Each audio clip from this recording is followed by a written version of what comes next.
प्रिय छात्रों, पिछले दिन हम लोगों ने कारक प्रकरण में द्वितीया विभक्ति का अध्ययन किया।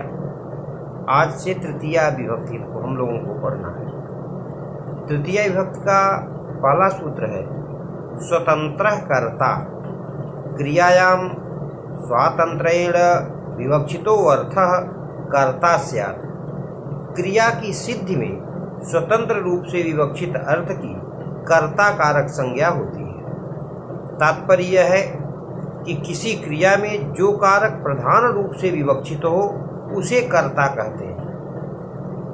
क्रिया की निष्पत्ति में जो साधन होते हैं वे सभी कारक कहलाते हैं, किंतु उसमें जो स्वतंत्र अथवा प्रधान रूप से वक्ता को अभीष्ट है उसे कर्ता कारक कहते हैं।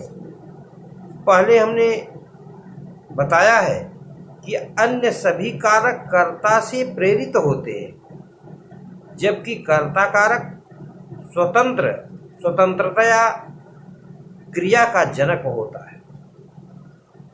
फिर कहा साधकतमम करणम क्रिया सिद्धौ प्रकृष्टोपकारकम कर्ण संज्ञम स्यात्। कहा क्रिया की सिद्धि में जो पदार्थ सबसे अधिक उपकारक होता है उसकी कर्ण संज्ञा होती है, कर्ण कारक संज्ञा होती है।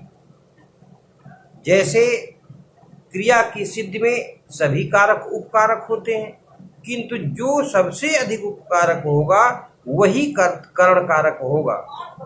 अर्थात जिस कारक के व्यापार के तुरंत बाद क्रिया की सिद्धि हो जाए उस कारक को कर्ण कहते हैं। जैसे रामेण बाणेन हतो बाली उदाहरण में बाण के व्यापार यानी बाली के शरीर में प्रवेश के अनंतर ही हनन क्रिया निष्पन्न हो जाती है।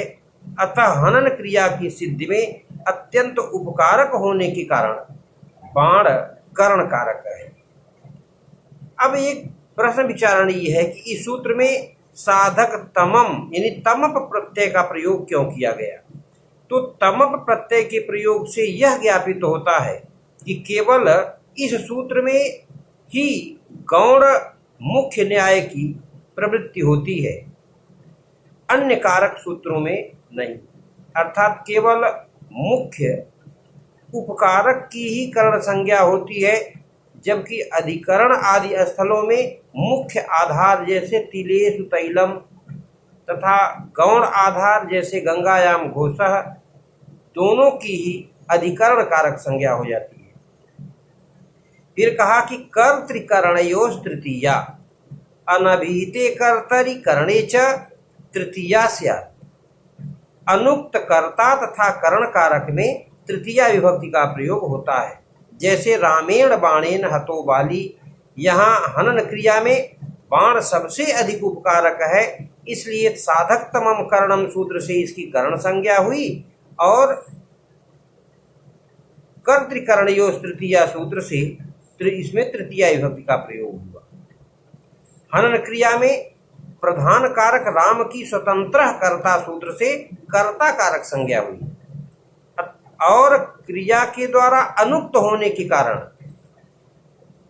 कर्तृकरणयोस् तृतीया सूत्र से कर्ता राम में भी तृतीया विभक्ति का प्रयोग हुआ है।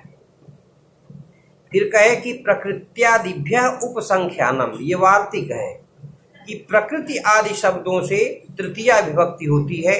यह यथा योग समस्त विभक्तियों का अपवाद है। जैसे कह दिया प्रकृत्याचारु, वह स्वभाव से सुंदर है, यहाँ संबंध अर्थ में तृतीया विभक्ति हुई है। प्रायेण याज्ञिकः, प्रायः यज्ञ करने वाला, प्रायः शब्द प्रकृत्यादिगण पठित है, यहाँ संबंध अर्थ में इस वार्तिक से तृतीया विभक्ति हुई है। इसी तरह से अगला सूत्र है दिवः कर्म च, दिव धातु के साधकतम कारक की कर्म संज्ञा होती है और कर्ण संज्ञा भी होती है। साधक तमम करणम सूत्र से केवल कर्ण कारक संज्ञा प्राप्त थी, लेकिन दिवः कर्म च सूत्र कहता है कि यहाँ इस सूत्र से कर्म कारक का भी विधान कर दिया गया। जैसे अक्षयी ही अक्षान व दिव्यति, वह पासों से खेलता है। यहाँ दिव धातु के साधकतम कारक की साधकतम कारक अक्ष की दिवह कर्म च, इस सूत्र से कर्म संज्ञा हुई और करण कारक संज्ञा भी हुई। कर्मण द्वितीया सूत्र से द्वितीया विभक्ति का प्रयोग हुआ। कर्तृकरणीय तृतीया सूत्र से द्वितीया और तृतीया दोनों विभक्तियों का प्रयोग हुआ। फिर से देखते हैं। जैसे अक्षयी है अक्षान व दिव्यति, वह पासों से खेलता है। यहाँ दिव धातु के साधकतम कारक अक्ष की इस सूत्र से, किस सूत्र से? दिवह कर्म च सूत्र से कर्म एवं करण कारक संज्ञा हुई। और जब कर्म संज्ञा होगी तो कर्मण द्वितीया सूत्र से, और जब करण कारक संज्ञा होगी तो कर्तृकरणीय तृतीया सूत्र से द्वितीया और तृतीया दोनों विभक्तियां होती हैं। अगला सूत्र है अपवर्गे तृतीया। अपवर्ग का अर्थ है क्रिया की प्राप्ति होने पर फल की प्राप्ति। अपवर्ग द्योतित होने पर कालवाची और मार्गवाची शब्दों से अत्यंत संयोग गम्यमान होने पर तृतीया विभक्ति होती है। जैसे अक्षयी ही अक्षयी का, जैसे अहना क्रोसेन व अनुवाको अधीता, वह दिन भर में अथवा क्रोश भर में अनुवाक पढ़ लिया और याद कर रहा। यहाँ अध्ययन क्रिया पूरे दिन अथवा पूरे कोष भर निरंतर चली और अनुवाक समाप्त हो गया तथा अध्ययन का फल स्मरण भी प्राप्त हो गया। इसलिए अपवर्गे तृतीया सूत्र से कालवाची अहन तथा मार्गवाची क्रोश शब्द में तृतीया विभक्ति का प्रयोग हुआ है। इसके बाद अगला सूत्र है सहयुक्ते अप्रधानम। सहयुक्ते अप्रधाने, या कह सकते हैं सहयुक्ते प्रधाने। सहार्थेन युक्ते अप्रधाने तृतीया स्यात्। सह के अर्थवाची शब्दों के योग में अप्रधान में तृतीया विभक्ति होती है। जैसे पुत्रेण सह आगतः पिता, पुत्र के साथ पिता आए। यहाँ आगमन क्रिया के साथ पिता का सीधा संबंध है, क्योंकि मुख्य रूप से आने की क्रिया का वही समर्थ है, इसलिए पिता प्रधान है।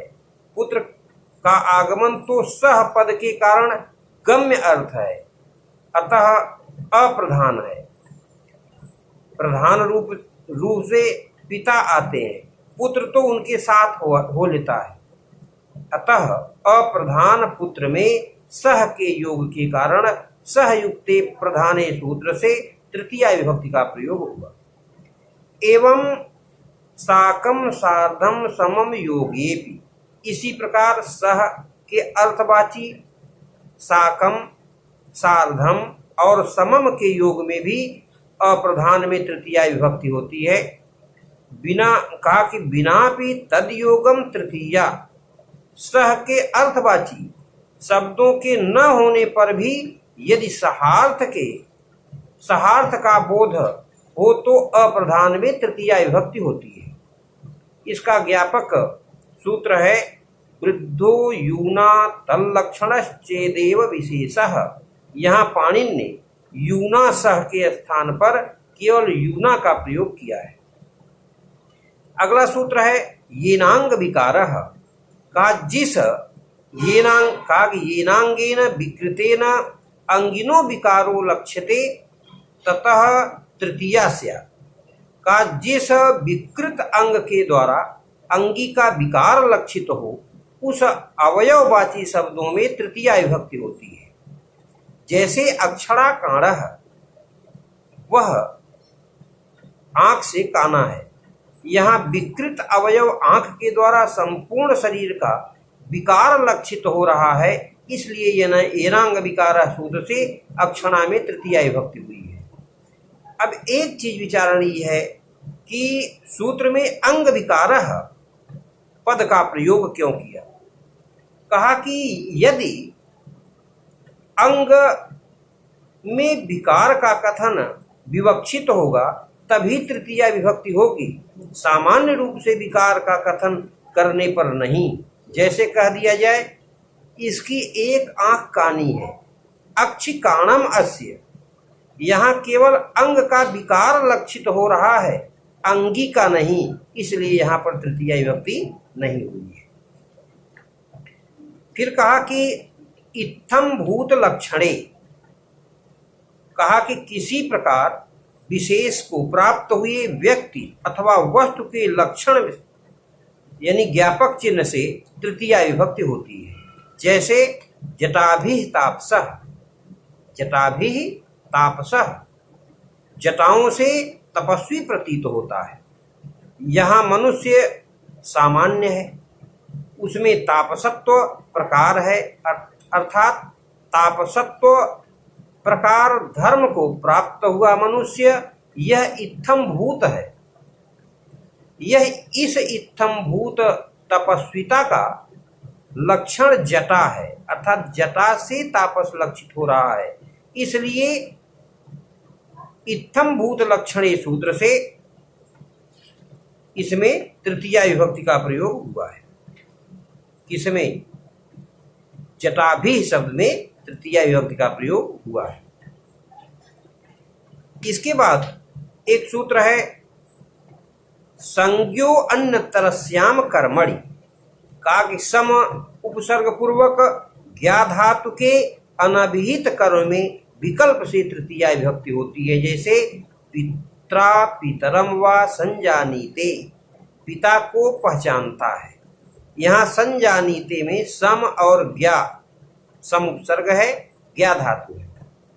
क्रिया के कर्म पितृ में संज्ञो अन्यतरस्याम कर्मणि सूत्र से विकल्प से तृतीया विभक्ति हुई है। पक्ष में कर्मणि द्वितीया से द्वितीया विभक्ति होगी। इसके बाद एक सूत्र है हेतु, कि हेतु अर्थ के वाची शब्दों में तृतीया विभक्ति का प्रयोग होता है। जैसे कह दिया जाए दंडेन घटः, दंड से घड़ा बनाता है। यहाँ घट द्रव्य है और दंड उससे बनने का हेतु है, इसलिए हेतु सूत्र से दंड में तृतीया विभक्ति का प्रयोग हुआ है। पुण्येन दृष्टो हरि, पुण्य के कारण हरि दिखाई पड़े, यहाँ दर्शन क्रिया है और पुण्य उसका हेतु है, इसलिए हेतु सूत्र से पुण्य शब्द में तृतीया विभक्ति का प्रयोग हुआ है। फिर एक वार्तिक आता है कि अशिष्ट व्यवहारे दाण प्रयोगे चतुर्थर्थे तृतीया, अशिष्ट व्यक्तियों के व्यवहार में दाण धातु के प्रयोग में चतुर्थी के अर्थ में तृतीया विभक्ति का प्रयोग होता है। तात्पर्य यह है कि यदि दा धातु का प्रयोग अनैतिक आचरण सूचित करने के लिए किया गया हो तो चतुर्थी विभक्ति के स्थान पर तृतीया विभक्ति का प्रयोग होगा। जैसे दास्या संयच्छते कामुक, कामुक दासी को देता है। यहाँ कामुक के द्वारा दासी को कामवश धन देना अशिष्ट आचरण है।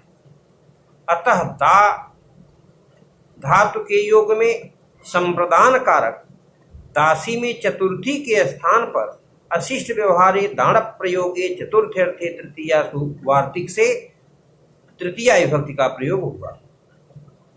प्रिय छात्रों, अशिष्ट व्यवहार में तो कहा कि शिष्ट व्यवहार में तो चतुर्थी विभक्ति ही होगी। जैसे भार्या संयच्छति, भार्यायै संयच्छति, वह भार्या को देता है, तो यहाँ तो चतुर्थी होगी। लेकिन दास्या संयच्छते कामुक, कामुक दासी को धन देता है, यह अशिष्ट आचरण है। अशिष्ट आचरण में ही तृतीया विभक्ति का प्रयोग होगा। शिष्ट आचरण के समय तृतीया नहीं बल्कि चतुर्थी विभक्ति का प्रयोग होगा। कल से आप लोगों को चतुर्थी विभक्ति पढ़ाई जाएगी।